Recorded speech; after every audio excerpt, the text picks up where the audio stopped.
All right, guys, we got a major update for the Chicago Bears salary cap situation. We're going to break it all down here on Bears Now by Chat Sports. My name is Harrison Graham. Hope everybody had a fantastic holiday weekend and hope you had a good time. Or maybe you just relaxed and stayed at home. But either way, we're back in the studio. We're ready to rock and roll, and we'll get into this video here in just a second. But I want to know, if you want the Bears to sign or trade for a player, just hit that like button on this video. If you don't, let me know why you don't down in the comment section below. Okay, we have Joe Thuney's contract details in the year-by-year cap hits, when the Bears can get out of his contract after giving him a 2-year, $35 million extension on top of his 1-year, $16 million year left for this year. That has all been finalized, so the cap hits are as follows: $8 million this year, which had kind of been leaked out. That has been confirmed by both Spotrac and Over the Cap. $21.5 million next year and the year after that. And then in 2027, if the Bears wanted to get out of that contract, if his play deteriorated, or if they wanted to cut or trade him for whatever reason, they would only be responsible for $5 million against the cap. So they could save $16.5 million. And you're kind of seeing Ryan Poles' plan come together, right? Because all three of Joe Thuney, Jonah Jackson, and Drew Dahlman, the three starting interior linemen, they all have 3-year deals starting this year with an opt-out after 2026. If they need to cut or trade one of the guys for any reason, minimal dead cap penalty for each of those players. And also within those deals, they all line up with Caleb Williams' rookie contract. So you see what the plan is. Build around Caleb while he is on a rookie deal and doesn't cost a lot of money, and let's maximize his potential as he tries to grow under Ben Johnson and for this offense, and hopefully is the answer for the Bears long-term at quarterback. So the updated cap space for the Bears, now there's always a little bit of a discrepancy between Spotrac and Over the Cap, but they're within about $600,000 in this case. So I just went with Spotrac's here. $15.4 million roughly is what the Bears have to work with. Now, they have not yet signed their 3 second-round picks, and these are what those cap hits will look like once Luther Burden, Ozzie Trapillo, and Shamar Turner sign. Burden just under a $2 million cap hit for this year. Trapillo 1.4, Turner 1.31. So once those come in, the updated cap space will be 10.7-ish million for the upcoming season. That's where they'll sit once those 3 players sign. So that's enough to make a minor move here and there if they choose to do that. Now remember, it is and it isn't 10.7 million, because most teams go into the regular season with at least $5 million. You have to have at least a little bit, because people don't know this. You have to pay your practice squad throughout the season. Like, they get paid weekly, and those little increments count against the salary cap. So you can't go into the season with $600,000. Like, you won't have enough money to pay your practice squad. So you need at least $5 million. Most teams like having closer to 7 if possible, because you can pay your practice squad. And then if a guy gets injured, you need to sign somebody, or if you make a deal at the trade deadline, all these factors come into play. So the Bears are on the higher end of what teams like going into the season with, but it's not like they just have this limitless cap space at this point in time. I would say it's safe to say the Bears have enough to make one minor signing or trade, right? A move that would cost $5-6 million or less on the cap.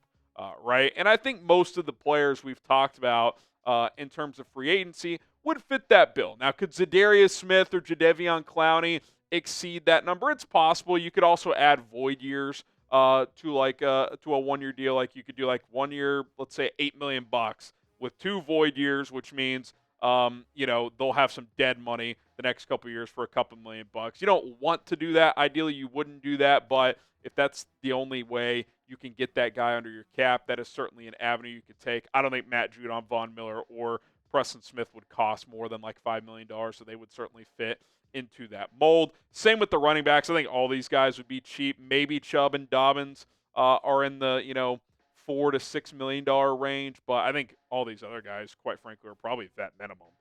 So from the running back position standpoint, I don't think you'd really even be flirting with having to count too much against your cap this year. Wouldn't have to add void years in that situation, which we know Ryan Poles doesn't love kicking money down the road. He has not done that yet. And I think that's the way to operate, at least until you're a consistent winner. If the Bears feel like their window really starts this year and they could win, yeah, they could kick some money down the road, which we'll talk about other avenues that the Bears could take here in just a little bit to free up some cap space. But that is kind of where things sit now in terms of the money available for Chicago to spend. So I want to ask you guys, put your Ryan Poles GM cap on. If the Bears could make one move, what would it be? It could be anything. It could be an extension. It could be cutting a player. It could be signing a player, trading a player away, trading for a player. Whatever it is, I want to hear it from you guys down in the comment section right now. Okay, we do have some Caleb Williams jerseys for just $100. This jersey right here, $100. That is a hell of a deal. A lot of these jerseys are $120, $150, depending on the style. These are Nike authentic jerseys here. Chatsports.com/Caleb Jersey. That link is in the comments and in the description. $100, and it is yours. So if you want to click and shop today, that link is available in the comments and description. Okay, I mentioned it a second ago. There are avenues where you can create more space. Now, there's obviously a lot of different ways heading into an offseason you can do that. You can cut players. You can extend players. I think their cuts and extensions are pretty much done. I mean, obviously, they'll cut down to 53, but major money-saving moves. Like, the really only notable one left is Kevin Byard. They didn't even draft a safety. Like, Kevin Byard is going to be on this team for this year. So that's really one that I wouldn't look to pointing to. So the main ones left are restructures. And you see teams, especially competitive teams or teams in cap hell like the Saints over the years, restructure contracts, right? And what that does is it saves you money in the near term this year, but it kicks money down the road. So, like, if you restructure DJ Moore, you can save up to $15.7 million against the cap this year. Montez Sweat, $13.2. Jaylon Johnson, $9.9. Cole Kmet, $5.9. Now, I don't think you'd want to do Cole Kmet because, you know, if Loveland has this awesome rookie year, you don't want to be stuck with his contract next year if that's a player you'd potentially want to move on from. DJ Moore, I get the vibe that they kind of want to see how he reacts this year and bounces back after a bit of a disappointing year last year. Same with Montez Sweat. Jaylon Johnson, I feel comfortable being here for multiple years to come, so that would be one that stands out to me. Save almost $10 million, so you're up to about 25 or $20 million in cap space once the rookie second-round pick signed. That is one I would look at potentially, but I don't expect a lot of movement here. One restructure at the most would be my guess because there is a risk, right? What if you let's say you restructure DJ Moore, $15 million. Well, what if he has a bad year this year? What if Luther Burden and Rome Odunze look awesome and you're like, we can roll with that 1-2 punch and we could pivot off DJ a year from now? Well, you can't if you restructure him because as of now, next year you could cut or trade DJ and save like $16 million. And again, I'm not saying any of that's going to happen. I hope DJ's here for a long time, but that is a position where it's getting a little crowded now. And if your two younger guys play well, you see good teams do this all the time. They move off of aging money. So that is the risk because if you restructure, then it pretty much kicks down how soon can you pivot off a player. Like right now, DJ Moore's dead cap money this year is $60 million if you cut him. You're obviously not going to do that. But next year it goes down to like $12 million. Well, if you kick it to next year, you're in the same situation next year. So if you do this, the point I'm trying to make, if you restructure, you need to feel very confident that that player you're restructuring is a part of your future, is going to be someone you're relying on for years to come, or at least an extra year. And so I think all those things come into play, especially with the first-year coaching staff. They may not feel the same about a player that the prior regime did. Now, I know I'm going to get asked, well, Harrison, what does this mean for a potential pursuit and a trade of Trey Hendrickson?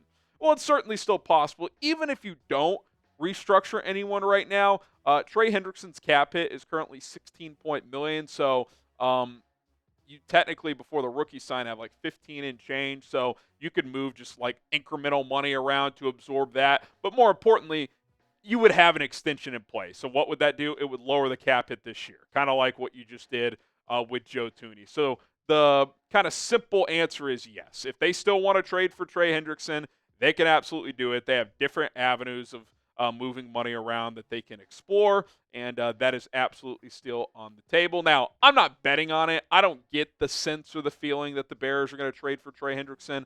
I feel like a trade deadline move for a pass rusher feels more possible. Like, hey, let's see how this offense comes together under Ben Johnson. And, if we're ahead of schedule or if the offense is looking good, but we still need that chess piece on defense, then you could go make a move kind of like they did with Montez Sweat a few years ago. But we'll see what happens there. Wouldn't rule it out, but definitely not betting on it by any means. All right, subscribe and join us because we'll be back this afternoon with another Bears video. We're back on our 2 videos per day grind as we're back in the office, back in the studio. So hit that sub button, turn on notifications. My name is Harrison Graham. We'll see you guys soon.